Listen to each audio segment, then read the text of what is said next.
Wheel belt sports car. Vidyadhar ने एक नया स्पोर्ट्स कार खरीदा, अपने दोस्त मुरली शर्मा को दिखाया। मुरली शर्मा ईर्ष्यालु था तो वो कार देखकर उसे जलन होने लगी। यार मुरली, यही है मेरी नई स्पोर्ट्स कार। तुम्हें तो कार की अच्छी जानकारी है, ऊपर से तुम तो रेस कार ड्राइवर हो, इसीलिए तुम्हें दिखाने लाया हूं। जरा बताना ये कैसी है, चला कर देख लो। तुम बताओगे तो मुझे चैन मिलेगा। कहते ही अपनी ईर्ष्या को जताते हुए मुरली, बेकार है यार, ऐसे कार तुम क्यों लेके आए? इतनी बेकार मॉडल तो कोई खरीदता ही नहीं है यार। पता नहीं किसने इसे तुम्हारे गले बांध दिया। अब क्या करोगे? भुगतो और 15 साल इसे बर्दाश्त करो। अरे यार, खरीदने से पहले एक बार मुझे तो पूछ लेते, मैं तुम्हें सजेस्ट करता कि कौन सा बेस्ट मॉडल है। हाँ यार, पर उस टाइम पर तुम नहीं थे ना, तुम रेसिंग कर रहे थे, फोन भी नहीं उठाया। ऊपर से मेरे ससुर ने कार खरीदने के लिए मुझे पैसे दिए थे। अब यूं ही पड़ा रहा तो वो पैसे खर्च हो जाएंगे, ये सोचकर मैंने खरीद लिया। ऑनलाइन रिव्यूज पढ़ा था यार, सब इसकी बहुत तारीफ कर रहे थे। क्या ये वाकई फेलियर मॉडल है? अब बताना यार, मुझे चिंता हो रही है। हाँ यार, इससे बेकार कार कोई और है ही नहीं। अरे रोड ग्रिप नहीं है, तेज जाओगे तो कार उलट जाएगी, गलती से एक्सीडेंट हुआ तो एक टुकड़ा भी नहीं बचेगा। लो आयन बॉडी है, चाहे ये किसी से टकराए या कोई कार आकर इससे टकराए, यही चकनाचूर होगा। बहुत चीप मॉडल है यार। यार वो तो कह रहे थे कि ये टॉप एंड मॉडल है, रिव्यू भी अच्छे थे, इसीलिए खरीदा यार। पर से 5 स्टार रेटिंग है। अरे रेटिंग का क्या है यार, कोई भी लिख सकता है। अब उसे सच मानकर खरीदोगे तो तुम्हारी तरह अफसोस करना पड़ता है। मेरी बात मानो तो इसे बेच डालो या फिर पता करो कि वो रिटर्न लेते हैं या नहीं। यार इसे मैंने कल ही खरीदा था, अब अगले ही दिन बेचा तो इसकी कीमत गिर जाएगी ना यार। कोई अच्छा आइडिया है तो बताओ।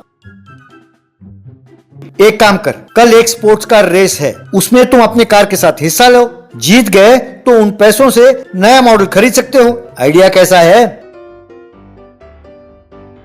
अरे सच है यार, पर तुम्हारी तरह स्पोर्ट्स कार रेसर तो हूं नहीं मैं, और मुझे रेस से भी डर लगता है। अगर मैंने हिस्सा लिया भी तो हार जाऊंगा।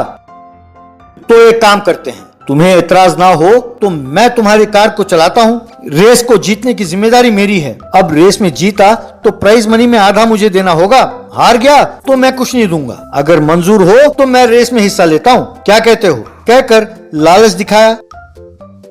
ठीक है मुरली, तुम्हारी मर्जी, कहकर मान गया।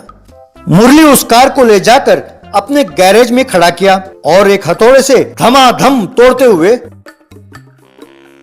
क्यों बच्चू विद्याधर, तेरे ससुर ने तुझे कार खरीदने के लिए पैसे दिए तो कॉस्टली स्पोर्ट्स कार खरीदकर मेरे सामने ही शेखी मारते हो। अब देखो तुम्हारे कार का क्या हाल करता हूँ, कहकर हथौड़े से उसके टायर को तोड़ने लगा।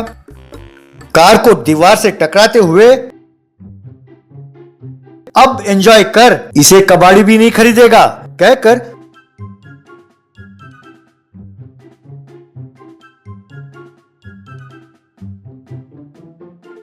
उस कार का नक्शा बदलकर विद्याधर के सामने ले आया। उसे देखकर विद्याधर हैरान हुआ। ये क्या हुआ यार, मेरी नई गाड़ी ऐसे कैसे बन गई? अरे कार गई तो कोई बात नहीं, हम जीत तो गए ना। बोलो जीत गए ना, तकलीफ थोड़ी कम हो जाएगी यार। अरे तुम यूं रो क्यों रहे हो? रेस करना कोई मजाक है क्या? हम बस जीतने ही वाले थे। वैसे रेस में भाग लेने वाले कार एक से बढ़कर एक टॉप इंटरनेशनल मॉडल थे।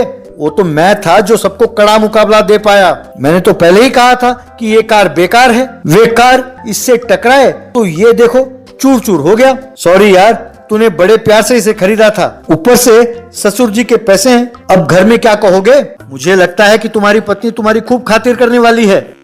वो मायके गई है, उसके आने से पहले या तो नई कार खरीदना होगा या रेस में हिस्सा लेकर प्राइज मनी जीतना होगा। क्यों बच्चू, रेस में भाग लेने की तुझमें अब भी हिम्मत है? वैसे रेस में हिस्सा लेने के लिए अपना कार होना चाहिए ना। अपने पास तो एक खटारा ही बचा है, फिर कैसे? यार मुझे एक आइडिया आया है, इसे रिपेयर कराता हूँ। इस बार मैं ही रेस में हिस्सा लूंगा। रेस ना भी जीता तो कम से कम हिस्सा लिया ये तसल्ली तो रहेगी। इस म्यूजियम पीस को लेकर रेस में भाग लोगे? अरे इसके तो टायर भी नहीं बचे हैं यार। तब विद्याधर इसे एक मैकेनिक के पास ले गया और इसे रिपेयर कराया। व्हील बेल्ट लगवाया।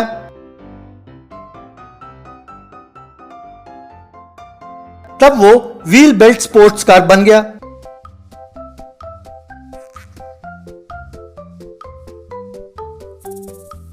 उसे ले जाकर रेस में भाग लिया।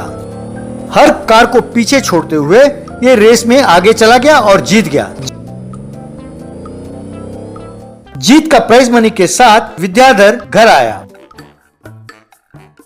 फिर उन पैसों को लेकर मुरली के पास गया, उसे दिखाते हुए, यार मुरली, अब बता, इन पैसों से कौन सा कार खरीदूं? तू जो मॉडल कहेगा वही खरीदूंगा। फिर मेरे खरीदने के बाद ये मॉडल बेकार है, ये बकवास है वगैरह मत कहना। तू मुझे बता कौन सा कार बेस्ट है। विद्याधर को अभी भी मुरली पर भरोसा करते हुए देखकर उसका दोस्त गुणशेखर, जो उसी रेस में भाग ले चुका था, वो आकर विद्याधर से, अरे मूर्ख, बस कर, तू उसकी मिन्नतें क्यों कर रहा है? वो वैसे भी ईर्ष्या से जल रहा है और तू उस पर भरोसा कर रहा है। अरे तू वाकई मूर्ख है यार। परसों मैं रेस के बारे में इससे जानने के लिए इसके घर गया था। उसके गराज से जोर जोर की आवाजें आ रही थी। अंदर झांक कर देखा तो वो हथौड़े से तेरे रेस कार को कचूमर बना रहा था। मैं उसे रोकना चाहता था, पर उसके बारे में मैं जानता था, इसीलिए हिम्मत नहीं जुटा पाया, तुझे भी नहीं बता सका।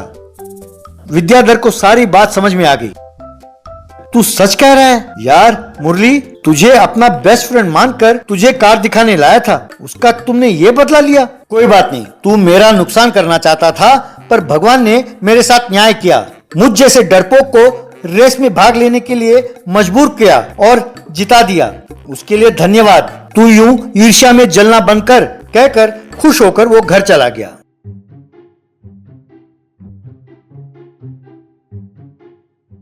बेगर क्यूआर कोड स्वाइप मशीन। एक बार ऑल इंडिया भिखारी एसोसिएशन का चुनाव हुआ।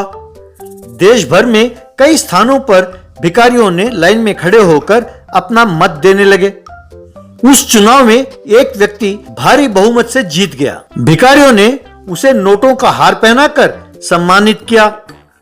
मेरे प्यारे भीख मंगे भाइयों, मुझे जिताने के लिए धन्यवाद। दिन बर दिन हम भिखारियों की हालत बिगड़ती जा रही है। मैंने वादा किया था कि मुझे जिताने पर आप लोगों को कुछ सहूलियतें दूंगा, है ना? वे इस तरह हैं, हर भिखारी को provident fund, insurance coverage, LTA, इतना ही नहीं, होम लोन, पर्सनल लोन और भी बहुत कुछ दिलाऊंगा। यही नहीं, आप लोग हे माई, हे बाबूजी, अल्लाह के नाम पर पैसा देना, भगवान के नाम पर पैसा देना, ऐसा नहीं कहना होगा। इसके बजाय प्री रिकॉर्डेड ऑडियो प्लेयर आपके लिए दिया जाएगा। आपके बदले वो आवाज देंगे। इसके साथ साथ स्वाइपिंग मशीन, QR कोड, ऐसे और कई फैसिलिटीज होंगे।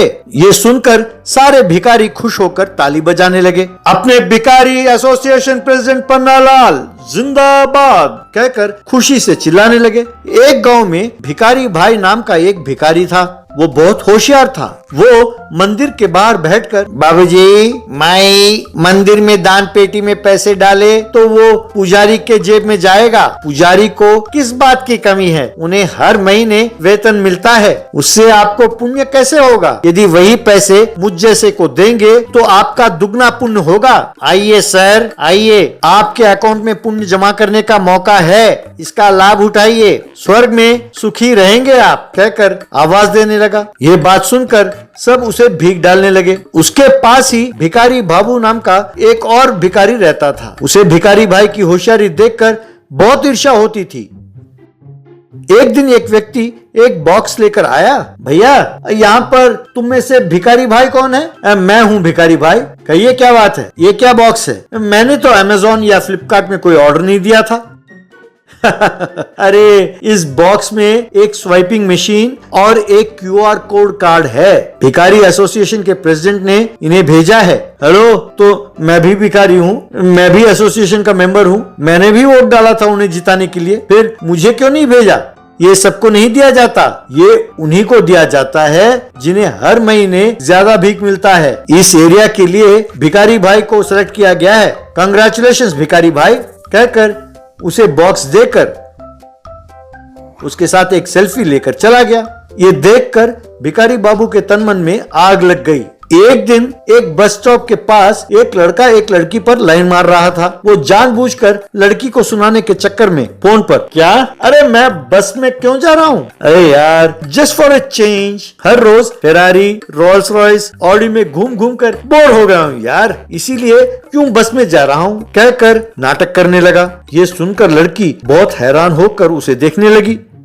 तभी भिखारी भाई वहाँ आया। बाबूजी, भगवान के नाम पर कुछ दान दें प्लीज सर। वो जेब टटोलते हुए, oh shit, I am very sorry mister beggar, मैं कैश कैरी नहीं करता, मेरे पास सिर्फ क्रेडिट कार्ड्स हैं और वो भी इंटरनेशनल। मैं नहीं जानता कि वो इंडिया में काम आते हैं कि नहीं, वैसे तुम्हें कार्ड पेमेंट नहीं कर सकता ना, आई एम वेरी सॉरी। वो लड़की ये सुनकर और हैरान हुई। तब भिखारी भाई समझ गया कि ये नाटक कर रहा है, इसीलिए नो प्रॉब्लम सर, मेरे पास स्वाइप मशीन है, कहकर उसे निकाला और दिखाया। ये नेशनल, इंटरनेशनल, मास्टर, वीजा कोई भी कार्ड हो रीड कर लेता है सर, आप अपना कार्ड दीजिए, मैं स्वाइप कर देता हूँ। आपके हैसियत के मुताबिक आपको इसमें कम से कम 50,000 का दान देना चाहिए सर। वो सहम कर, ओ मेरा बटुआ कहाँ है, जेब में नहीं है, oh shit, I forgot my purse man. चलो गूगल पे, पेटीएम या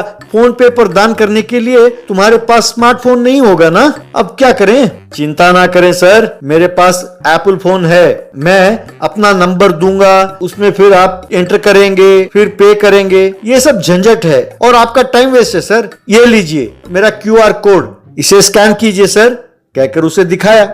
ये सुनकर वो चौंक गया।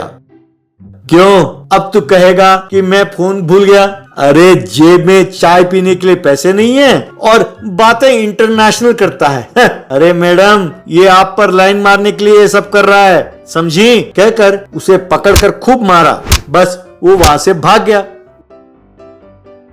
उस लड़की ने खुश होकर इसे भीख दिया। एक दिन रात को मंदिर के बाहर भिखारी भाई और भिखारी बाबू पास पास सो रहे थे। अरे भिखारी बाबू, जरा अपना काम पर मन लगाओ यार, तब तुम्हें भी ये सब मिलेगा, कब तक तुम कैश कलेक्ट करते रहोगे, सोच लो, कहकर लेट कर सो गया। रात को भिखारी बाबू, तुझे इन्हीं का इतना गुमान है ना, इन्हें चुरा कर मैं इस्तेमाल करूंगा, तब तुम्हें अकल आएगी, कहकर उसके स्वाइपिंग मशीन और QR कोड को लेकर वहां से भाग गया। सवेरे उठकर उन्हें गायब देखकर, यस, मेरा प्लान सक्सेसफुल हो गया, जैसा मैंने सोचा था इसने वैसा ही मेरा स्वाइपिंग मशीन और QR कोड चुराया है, वो इन्हें इस्तेमाल तो करेगा, तब सारे पैसे मुझे ही मिलेंगे। ये बात उस अकल के अंधे को नहीं पता, एक तरह से वो मेरे लिए भीख मांग रहा है, कहकर खुश होकर नाचने लगा। ये जाने बिना भिखारी बाबू भीख मांगने में बिजी हो गया।